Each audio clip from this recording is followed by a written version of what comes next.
The unexpected ring of the phone startled Grace, nearly causing her to leap onto the sofa. From her bed in the bedroom, her grandmother weakly called out to her, "Grace, answer the phone. It's probably Hannah calling. It's her birthday, and I forgot to reach out. She must be worried." Grace made her way over to the nightstand, where the landline phone sat, and picked up the receiver. However, it wasn't her grandmother's friend on the line. "Hello, I'm looking for Myla," a polite young man's voice said. Grace furrowed her brow, recalling that a distraught young lady had called the night before, insisting on speaking with Mila and accusing her of impregnating her husband, threatening to divide their assets.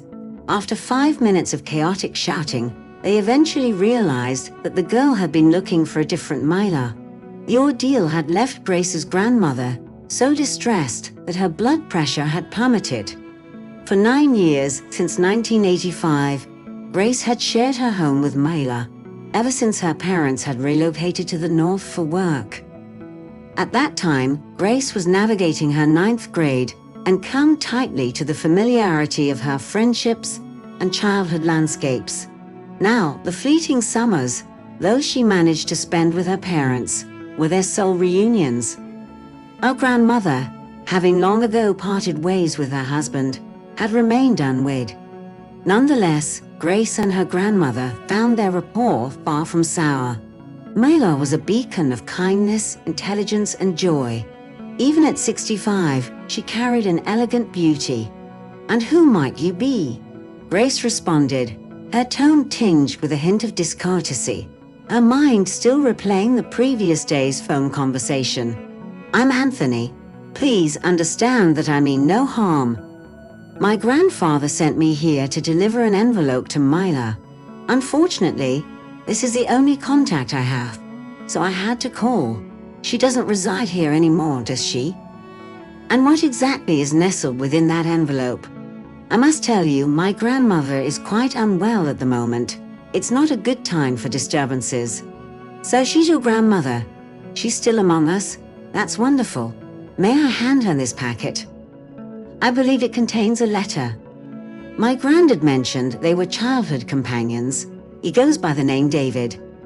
"You know what, Anthony, could you ring us back a bit later, please?" Grace ended the call briskly and made her way to her grandmother's bedroom. "Grandma, did you ever know a David?" she inquired, her voice laced with careful curiosity. Myla lifted her head from her pillow, her expression filled with wonder. "I did have a childhood friend named David, but he and my mother were evacuated during the war. Their train was bombed just after it departed from our town.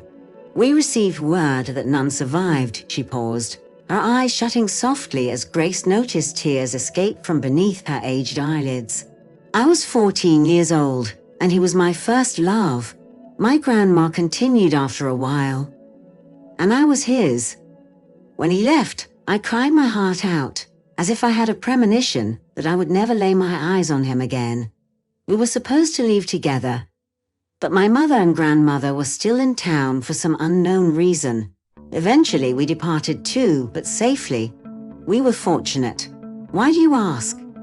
"Some guy called and claimed he had a letter for you from his grandfather, David," I replied. "Did David really make it then?" Mila gasped, and I noticed an unfamiliar gleam in her eyes. "But why didn't he find me earlier? It's all so peculiar." The phone rang once more, and I hurried to answer it. "Is it you, Anthony?" I asked. "Well, let's meet up, and I'll collect the letter from you.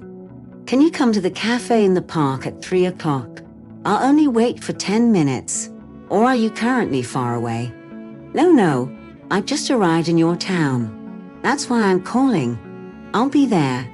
"See you later," Anthony responded, his voice brimming with joy, before hanging up. I glanced at my watch. Goodness, the park was quite a distance away, and it was already at 2:45. Couldn't I have scheduled the meeting for a later time? I hastily put on my hat and coat, even though it was early March, and yelled to my grandmother that I would be back soon. Without waiting for the bus, I decided to walk, timing myself perfectly. but I had to hurry. The path was incredibly icy, and though I attempted to prevent it, I couldn't avoid slipping. Panic surged through me as I felt my legs veering in different directions. In a desperate attempt, I swung my arms and grabbed onto something, or rather someone. It happened to be a tall young man passing by. Since I was small in stature, I clung onto his trousers, grasping wherever I could reach. The guy let out a shriek, but managed to hoist up his pants before they slipped off him. With a single hand, he lifted me off the ground, safely placing me back on the sidewalk. "Are you hurt?" he asked nervously, bending over. Grace glanced at the young man and thought he was incredibly attractive. He was gazing at her so intently that she almost wished she had twisted her ankle just to prolong the moment. However, she was in a hurry and stood up. "Oh," she yelped, her leg genuinely hurting. "It hurts." The guy swung his backpack over his shoulder and gently lifted her into his arms with ease. "Where's the nearest clinic?" he asked. "Too far," the girl groaned. "Head to my place. It's in that building over there, on the second floor." He swiftly made his way to Grace's apartment, constantly asking if she was in pain. The pain wasn't too bad, and being carried by him felt so comfortable that Grace almost forgot about her pending cafe meeting. But when they entered the apartment, and her grandmother inquired about her condition, Grace suddenly remembered about the letter. She glanced at her watch. It was exactly 3 o'clock. "I'll call back," she thought, and as she sank onto the floor in the hallway, she asked her rescuer, "Would you like some tea?" He agreed, looking forlornly at his own watch. "Am I keeping you?" Grace asked, feeling guilty. The guy shook his head and smiled wistfully. "No worries, everything will work out. How's your leg?" Grace tried to walk, and she almost succeeded. "It's fine, thank you. My name's Grace, since we haven't met yet." "Right." The young man grinned again, locking eyes with the girl, causing her heart to race. "And I'm Anthony Maslov." Grace stared at him so wide-eyed that Anthony got scared. "Grace, are you feeling unwell?" She shook her head and finally let out a breath. "It's all good." When Anthony discovered that Grace was his appointment, he let out a sigh of relief. "What a relief it's you." "I was so worried I wouldn't make it to the meeting, as I had sworn to my grandfather that I'd locate Myla Pavlova. He's eagerly waiting for her answer and has been for quite some time." Anthony pulled a large envelope from his backpack and handed it to Grace. Together, they headed into Myla's room and gave her the letter. The elderly woman didn't open it immediately.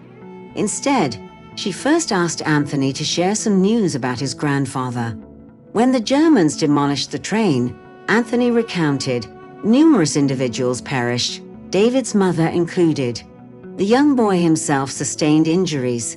He was swiftly transported to the medical facility, where he received comprehensive care for an extended period. Subsequently, he was placed within an orphanage. David's father returned from the war, wounded, but managed to reunite with his son, and they forged a life together. David himself couldn't erase Myla, his companion, from his memory, yet he remained clueless on how to locate her. As time passed, he matured, married, and subsequently became a widower a decade later, raising his 2 sons single-handedly. Then the fervent search for her began. After 5 years, he finally obtained Myla Pavlova's telephone number. David wrestled with the decision to reach out for a considerable amount of time. When he finally mustered the courage to call, he was greeted by a masculine voice on the other end. David refrained from uttering anything, acknowledging that Myla had built her own life, her own family, and that he had no right to interfere therein. However, now, sensing a grave urgency as the wound intensified, David penned a heartfelt letter to Myla, entrusting his grandson with its delivery. For some inexplicable reason, he abstained from using the conventional postal service, and he pondered if his first love still breathed the breath of life. Myla hung on to Anthony's words, her eyes welling with tears as she clutched the envelope tightly against her chest. With utmost care, she gingerly opened it, finding an aging album page inside, featuring a depiction of a girl adorned with lengthy, blonde pigtails and mischievous, expressive eyes. Astonishingly, this young girl bore a striking resemblance to Grace's grandmother. Mila gazed at her friend's long-forgotten artwork, a warm smile gracing her face.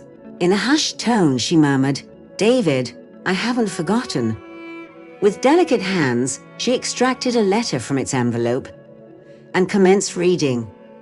In the meantime, Grace and Anthony slipped out of the room unnoticed. A few days later, Anthony departed, entrusted with a letter for his grandfather, and armed with Grace's assurance that they would soon visit. As the years unfolded, Grace and Anthony would forever remember the indescribable sight of David and Mila reuniting after 50 years of parting. The love that radiated in their eyes was youthful and ardent. Such was the intensity of their affection that it bolstered them to share over a decade in each other's company. In the distant future, at their 25th wedding anniversary, Grace and Anthony, accompanied by their children and grandchildren, would raise their glasses in a heartfelt toast.